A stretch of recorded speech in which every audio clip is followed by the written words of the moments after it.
Hello friends, आज हम बात करेंगे डीएलएड फर्स्ट सेमेस्टर के बारे में। दोस्तों आज का हमारा जो विषय है वो कौन सा दोस्तों, वो बाल विकास। ठीक है दोस्तों, बाल विकास के अंतर्गत मैंने कुछ वीडियो बना चुका हूँ, उसको आप प्ले लिस्ट में जाके देख सकते हैं। ठीक है, तो आज का जो मेरा टॉपिक है वो कौन सा है, व्यक्तित्व परीक्षण के तरीके एवं समायोजन के उपाय। ठीक है, इसमें सबसे पहले हम लोग कौन कौन से शिक्षण बिंदु दोस्तों उसके बारे में देख लेते हैं। कौन सा व्यक्तित्व, ठीक है, परीक्षण की विधियाँ। आप व्यक्तित्व परीक्षण कैसे करेंगे उसकी विधि के बारे में जानेंगे। सेकेंड है समायोजन का अर्थ, ठीक है, और क्या है और पॉइंट है आपका समायोजन के उपाय। अगर दोस्तों आप मेरे चैनल पर नहीं आए तो मेरे चैनल को सब्सक्राइब कर लीजिए, क्योंकि दोस्तों मैं आप लोगों के लिए ऐसा वीडियो बनाता रहता हूँ। ठीक है, चलिए दोस्तों स्टार्ट करते हैं। जो परिभाषा दोस्तों हम जान लेते हैं। मानव विकास के साथ साथ उसके व्यक्ति का निर्धारण करना एक समस्या रही। ठीक है, जो मानव का विकास होता है और उसके व्यक्तित्व को निर्धारित करना एक समस्या बनी रहती है।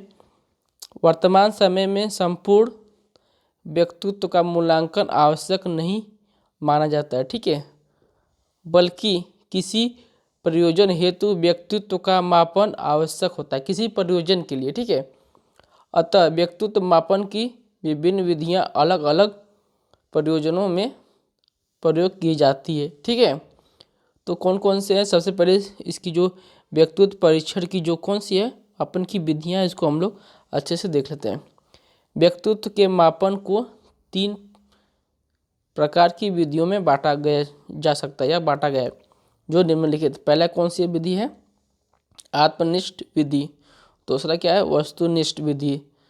तीसरा क्या है, प्रक्षेपण विधि। ठीक है, तो इन तीनों विधियों के बारे में दोस्तों हम लोग देखेंगे अगर चल के। चलिए देख लेते हैं। पहला कौन सा था, आत्मनिष्ठ या व्यक्तिगत विधियाँ। ठीक है, तो इसमें हम लोग सबसे पहले इसकी कुछ लाइनों में परिभाषा दिया है, उसके बारे में देख लेते हैं। इन विधियों के माध्यम से हम व्यक्ति संबंधी, ठीक है, सूचना उसी व्यक्ति से या उसके मित्रों अथवा संबंधियों से प्राप्त कर लेते हैं। ठीक है, इस विधि द्वारा क्या करते हैं, उस व्यक्ति की सूचना हम लोग उस व्यक्ति से या उसके जो सगे संबंधी हैं या उसके मित्र हैं उनसे प्राप्त कर लेते हैं। ठीक है, इन विधियों का आधार उसके लक्षण, अनुभव, उद्देश्य, आवश्यकता, रुचियों और अभिवृत्तियों आदि होती है। ठीक है, इसके आधार पर उस व्यक्ति के लक्षण कैसे हैं या उस व्यक्ति के अनुभव कैसे हैं या उद्देश्य क्या है, उसकी आवश्यकता क्या है, रुचियाँ हैं, ये सब हम लोग मालूम कर लेते हैं। वह इनके माध्यम से सभी सूचनाएं देता है। इस विधि के अंतर्गत निम्नलिखित विधियाँ आती हैं। ठीक है, आत्मनिष्ठ जो या व्यक्तित्व विधि है, इसके अंतर्गत कुछ विधियाँ आती हैं, तो उसको हम लोग देख लेते हैं। पहला क्या आता है, आत्मकथा विधि। ठीक है, इस विधि के द्वारा अध्ययन किए जाने वाले व्यक्ति के व्यक्तित्व के गुणों को कुछ शीर्षकों में बांट दिया जाता है। ठीक है, कैसे, उस व्यक्ति के गुणों को कुछ शीर्षकों में बांट दिया जाता है, जिसके द्वारा वो अपने अनुभव, ठीक है, उद्देश्य या परियोजना, रुचियां और अभिव्यक्तियों का विवरण के आधार पर निश्चित मनोवैज्ञानिक निष्कर्ष निकलता है। परंतु इस विधि में कुछ कठिनाइयां हैं। ठीक है, इस विधि में कुछ कठिनाइयां हैं, लेकिन उस व्यक्ति के रुचियों अभिवृत्तियों के बारे में पता चल जाता है। ठीक है, या उसका उद्देश्य क्या है। और दूसरा क्या है आपका, व्यक्ति वृत्ति इतिहास। ठीक है, उस व्यक्ति के पास्ट के बारे में जानना। इस विधि के अंतर्गत हम वंशानुक्रम एवं वातावरण संबंधी तत्वों का अध्ययन करते हैं। ठीक है, उस व्यक्ति के वंशानुक्रम मतलब कि उसका वातावरण, किस वातावरण में वो रहा है उसके बारे में। ठीक है, और जो उसका वंशानुक्रम मतलब उसके जो पूर्वज हैं उसके बारे में जान लेते हैं। ठीक है, जो व्यक्ति जीवन को प्रभावित करते हैं। ठीक है, यह विधि मुख्य रूप से आत्मकथा पर निर्भर करती है। ठीक है, किस पे, आत्मकथा पर निर्भर करती है। इसमें विषयी के द्वारा बताए गए वृत्तांत के अतिरिक्त परिवार, इतिहास, आय, चिकित्सा पद्धति, पर्यावरण एवं सामाजिक स्थिति आदि से भी सूचनाएं एकत्र की जाती है। ठीक है, इसमें कहने का तात्पर्य है कि इसमें जो अपना विधान मतलब जो अपनी बात आत्मकथा बता रहे व्यक्ति, उससे तो मालूम करते ही हैं, और उसके अलावा उसके परिवार से हो गया, या उसका जो इतिहास क्या कैसा रहा है उसके बारे में, या उसका जो पर्यावरण या सामाजिक स्थिति कैसी रही उसके बारे में हम सूचनाएं एकत्र कर लेते हैं। यह विधि प्रायः असामान्य व्यक्तियों के अध्ययन में प्रयुक्त की जाती है। ठीक है, असामान्य व्यक्तियों में की जाती है। अब तीसरा इसी के अंतर्गत, जो पहला था उसी में तीसरा पॉइंट। ठीक है, इंटरव्यू मेथड। इसमें साक्षात्कारकर्ता, ठीक है, विषय के आमने सामने, ठीक है, बैठकर बातचीत करता है। इसमें साक्षात्कार लेने वाले मनोविज्ञानी विषयों के प्रेरकों, अभिवृत्तियों, तथ्यों तथा लक्षणों का मूल्यांकन करते हैं। साक्षात्कारकर्ता में विषय को प्रभावित और क्या है, सम्मोहित एवं गुमराह करके उसकी वास्तविकता का पता लगाने का गुण होता है। ठीक है, उस व्यक्ति को क्या करते हैं, सम्मानित करते हैं या उसको गुमराह करके, मतलब कि उसको कैसे भी करके उसकी जो आदतें हैं या उसकी जो सच्चाई है उसको निकलवाना। ठीक है, अब हम लोग अगले पॉइंट में बात करेंगे। इसी में जो पहले का है चौथा पॉइंट, ठीक है, सूची विधि या प्रश्नावली विधि। ठीक है, इसमें हम लोग देख लेते हैं। इसमें विषय के सामने एक प्रश्नावली प्रस्तुत की जाती है जिसमें 100 से लेकर 500 तक प्रश्न होते हैं। कितने? 100 से लेकर 500 तक प्रश्न होते हैं। इसके उत्तर हाँ या ना से संबंधित रहते हैं। ठीक है, हाँ या ना में इसके जवाब देने होते हैं। यह विधि व्यक्तित्व मापन में सबसे अधिक उपयोग होती है। किसी भी व्यक्तित्व का अगर मापन करना है तो सबसे उपयुक्त और अच्छी विधि कौन सी है?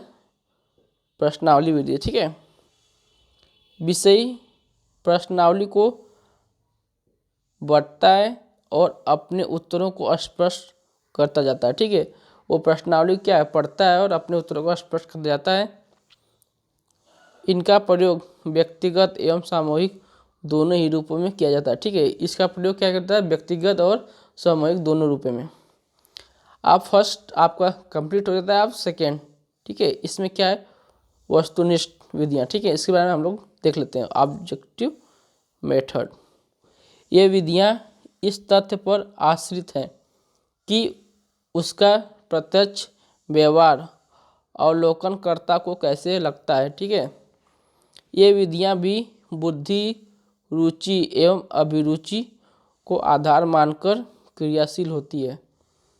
इसके प्रतिपादकों का विचार है कि व्यक्तित्व को समझने के लिए विषय को जानकारी, मतलब विषय की जीवन के पर्यावरण में रखकर देखना चाहिए। ठीक है, उसके विषय को क्या जीवन के पर्यावरण में रखकर देखना चाहिए ताकि उसकी आदतों, लक्षण और चारित्रिक विशेषताएं प्रकट हो जाए। ठीक है, वस्तुनिष्ठ विधि के प्रयोग की विभिन्न विधियां निम्नलिखित हैं।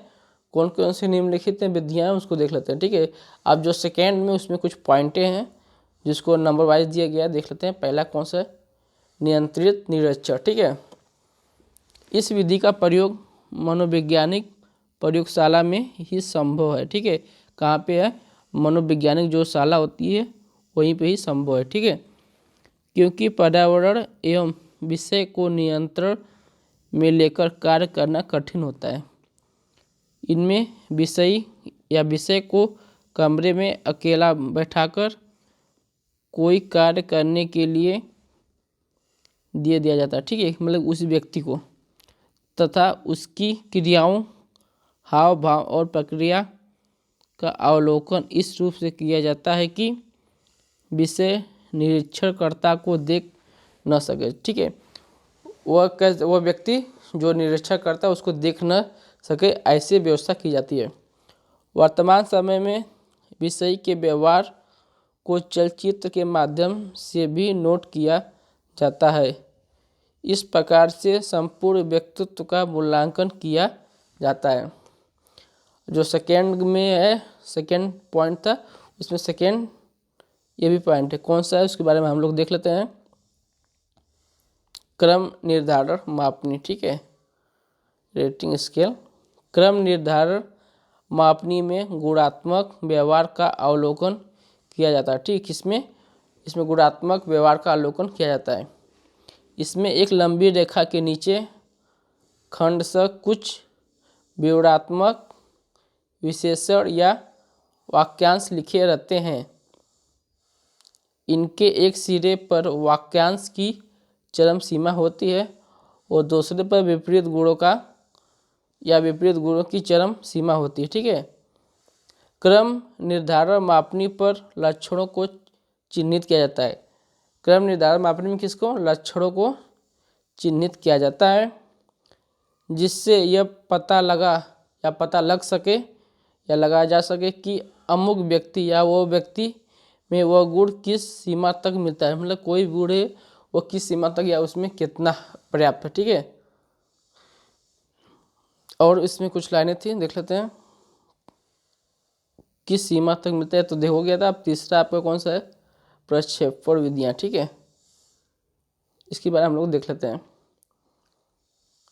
इन विधियों के माध्यम से किसी अपने प्रतिचारों को आंतरिक लक्षणों, भावदास और अभिव्यक्तियों एवं हवाई कल्पनाओं में पिरोकर कहानी के रूप में प्रकट करता है। ठीक है।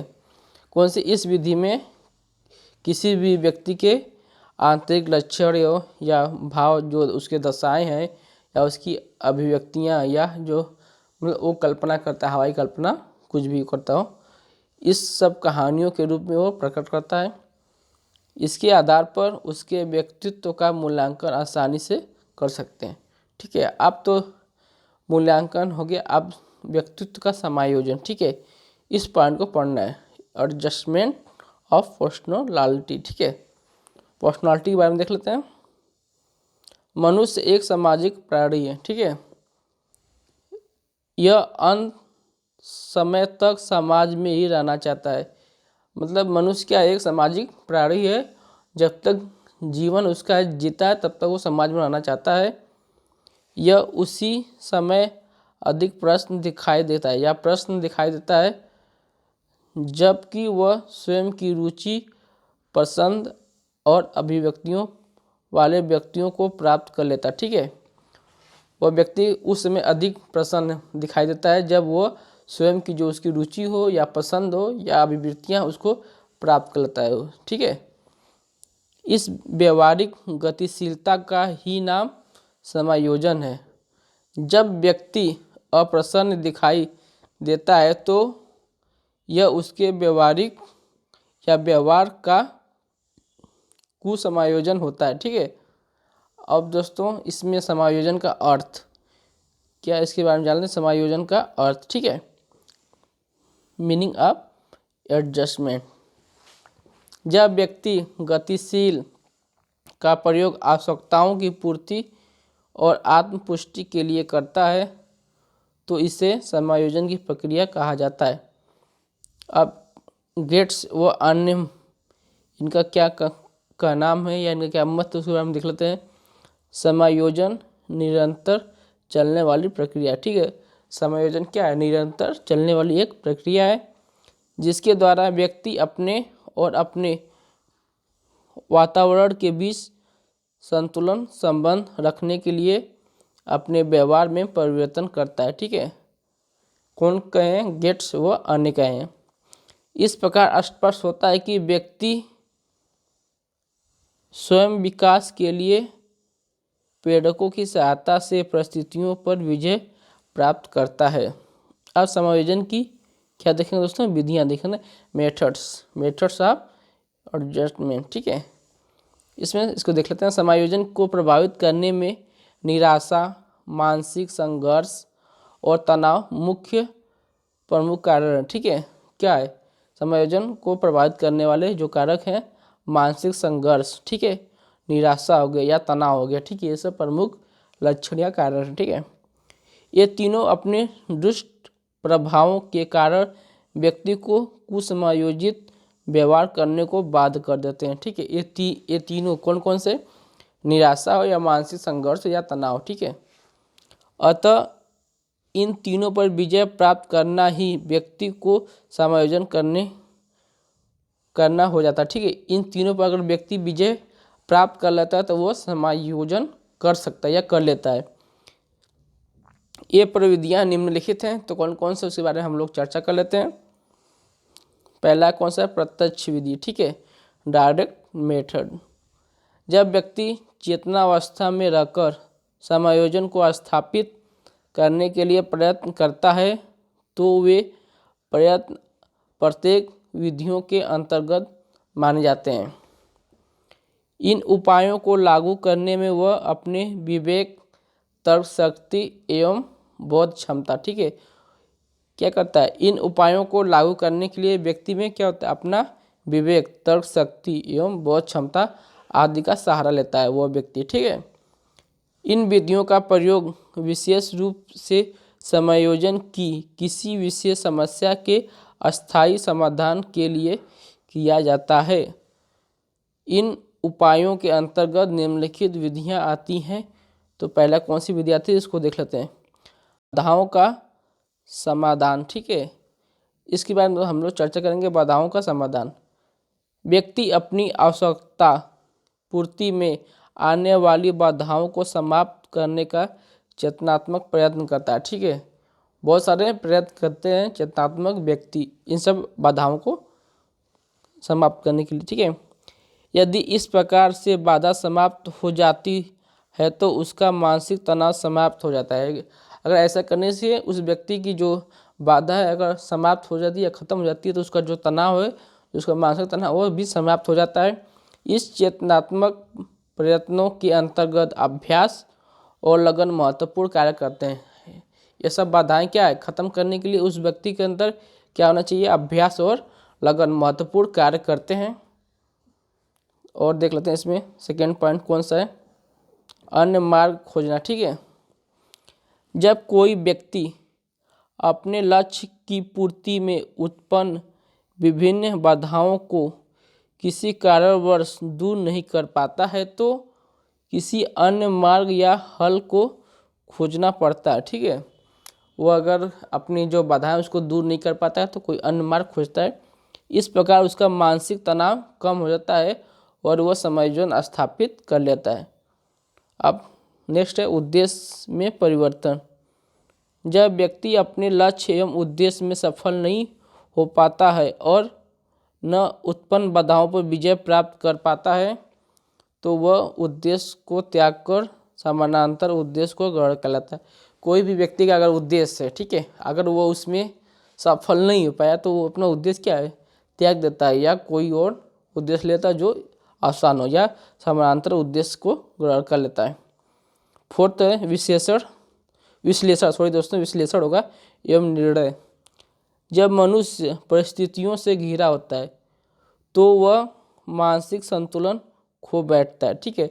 अगर वह कुछ ऐसी उसकी परिस्थितियां हैं जो उसके लायक नहीं है, उसके हक में नहीं है, तो वो क्या होता है, अपना मानसिक जो संतुलन है खो बैठता है। उसे लक्ष्य प्राप्त करने के लिए कोई उपाय खोजना पड़ता है।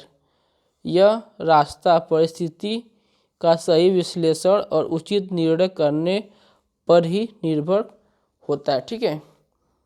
तो इसमें और देख लेते हैं एक और अप्रत्यक्ष विधि, ठीक है। कौन सी विधि को चर्चा करेंगे, अप्रत्यक्ष विधि पर, ठीक है। मानसिक सामान्यता को बनाए रखने के लिए व्यक्ति को अचेतन क्रियाओं की भी सहायता लेनी पड़ती है, ठीक है। जो मानसिक समानता है उसको बनाए रखने के लिए व्यक्ति को कैसे लेना पड़ता है, अचेतन क्रिया का सहारा लेना पड़ता है। अतः अप्रत्यक्ष उपाय वे हैं जिन्हें वह अचेतन रूप से अपनाता है, ठीक है। तनावपूर्ण परिस्थिति एवं दुख से बचने के लिए अप्रत्यक्ष उपायों का प्रयोग किया जाता है, ठीक है। वो व्यक्ति क्या करता है, तनावपूर्ण परिस्थिति से या दुख से बचने के लिए अप्रत्यक्ष उपाय का उपयोग करता है, ठीक है। उसको मनोवैज्ञानिक सुरक्षा प्रक्रिया कहते हैं क्योंकि वे व्यक्ति के आत्मसम्मान की रक्षा करती है, ठीक है। क्योंकि उस व्यक्ति के आत्मसम्मान की रक्षा करती है इसलिए इसे मनोवैज्ञानिक सुरक्षा प्रक्रिया कहते हैं। तथा उसका बचाव उस समय करती है जब वह निराश के कारण चिंताग्रस्त होता है। अतः अप्रत्यक्ष विधि निम्नलिखित है। तो जो अप्रत्यक्ष विधि और उनके जो और देख लेते हैं कौन सा, पहला शोधन। ठीक है, शोधन अचेतन मन की वह मानसिक प्रक्रिया, ठीक है, जिसके अंदर व्यक्ति की मूल संवेगात्मक शक्ति, आवश्यकताएं आदि को कृत्रिम पक्ष की ओर मोड़ दिया जाता है, जिसे समाज की स्वीकृति प्राप्त है। इसमें दोस्तों और देख लेते हैं पृथक्करण। ठीक है, दुख या कष्ट आने पर व्यक्ति स्वयं को उससे अलग कर लेता है। ठीक है, दुख या कष्ट आता है तो व्यक्ति क्या करता है, स्वयं को उससे अलग कर लेता है। ऐसे व्यवहार को क्या बोलते हैं दोस्तों, पलायनवादी व्यवहार की संज्ञा दी गई है। पलायनवादी, ये व्यवहार समाज विरोधी होता है। ठीक है, ऐसे व्यवहार को क्या बोलते हैं, समाज विरोधी, मतलब कि आप समाज की सेवा में अपना योगदान नहीं कर रहे हैं। तीसरा क्या है, प्रतिगमन विधि। ठीक है, या प्रतिगमन की युक्ति तब देखने में आती है जब व्यक्ति निराशा द्वारा, ठीक है, जब कब देखने को मिलता है, जब व्यक्ति निराशा द्वारा उत्पन्न चिंता के कारण व्यवहार के प्रारंभिक रूपों में वापस चला जाता है। अब कौन सा दोस्तों, फोर्थ वाला, तादात्म्य। ठीक है, तादात्म्य से तात्पर्य दूसरे व्यक्ति के गुणों को अपने व्यक्तित्व में ग्रहण कर लेने से। ठीक है, इससे मतलब क्या है कि जो दूसरे व्यक्ति का गुण है उस गुण को अपने अंदर ग्रहण कर लेना। ठीक है, जब व्यक्ति संसार में अपने महत्व को समझ लेता है, कोई भी व्यक्ति क्या करता है, इस संसार में अपने महत्व को समझ लेता है तो वह सीखने की कोशिश करता है। ठीक है, या उस महान व्यक्ति जैसा वो बनने का प्रयास करता है। ठीक है, अब नेक्स्ट पॉइंट हम लोग देखेंगे निर्भरता। ठीक है, जब व्यक्ति किसी कार्य में, ठीक है, सभी प्रयत्नों के बावजूद असफल प्राप्त करता है। ठीक है, मतलब कोई व्यक्ति है, बहुत वो कार्य करता है, बहुत प्रयास करता है, लेकिन उसके बावजूद वो असफल होता है तो वो स्वयं की समस्याओं को किसी योग्य व्यक्ति को सौंप देता है। ठीक है, वो अपना क्या करता है, समस्या किसी योग्य व्यक्ति को सौंप देता है और उसके निर्देशों का पालन करके जीवन व्यतीत करने लगता है, और उस व्यक्ति के जो जैसे जैसा वो निर्देश करता है उसी के अनुसार वो अपना जीवन व्यतीत करने लगता है। अब नेक्स्ट पॉइंट है युक्तिकरण। ठीक है, यह युक्ति के अंतर्गत, ठीक है, इस युक्ति के अंतर्गत व्यक्तित्व या व्यक्ति वास्तविक प्रेरक को छिपाकर अन्य प्रेरकों को दोषी ठहरा देता है। ठीक है, इस प्रकार व्यक्ति की क्षमता का कोई दोष नहीं माना जाता, बल्कि दूसरों के ऊपर दोषारोपण हो जाता है। मतलब कोई भी व्यक्ति क्या करता है, अपनी जो वास्तविकता को छिपाकर अन्य व्यक्ति के ऊपर दोष ठहरा देता है। ऐसे व्यक्ति की जो क्षमता का जो दोष है उसको नहीं माना जाता है, बल्कि वो क्या करता है, दूसरों के ऊपर दोषारोपण हो जाता है। ठीक है, किसी और के ऊपर। और देखते हैं दमन। कुछ व्यक्ति चिंता को समाप्त करने के लिए दमन का प्रयोग करते हैं और उससे छुटकारा प्राप्त कर लेते हैं।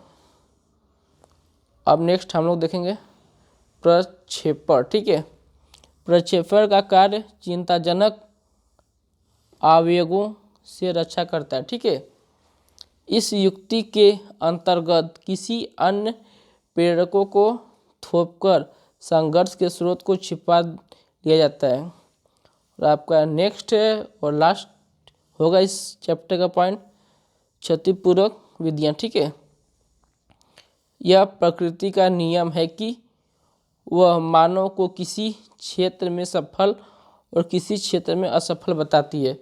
ठीक है, कोई भी व्यक्ति हो किसी क्षेत्र में सफल होता है तो किसी क्षेत्र में असफल भी।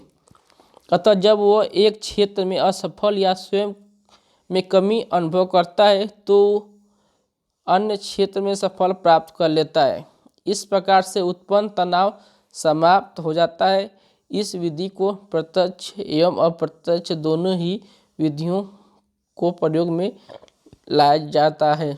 नेक्स्ट देख लेते हैं दोस्तों कौन सा है, आक्रामक विधियाँ। ठीक है, आक्रामक विधि से तात्पर्य व्यक्ति द्वारा उत्पन्न विरोधात्मक व्यवहार से, ठीक है, विरोधात्मक, ठीक है, व्यवहार से है, जिसमें उसके द्वारा बाधा या रुकावट का आक्रमण व्यवहार के द्वारा सामना किया जाता है।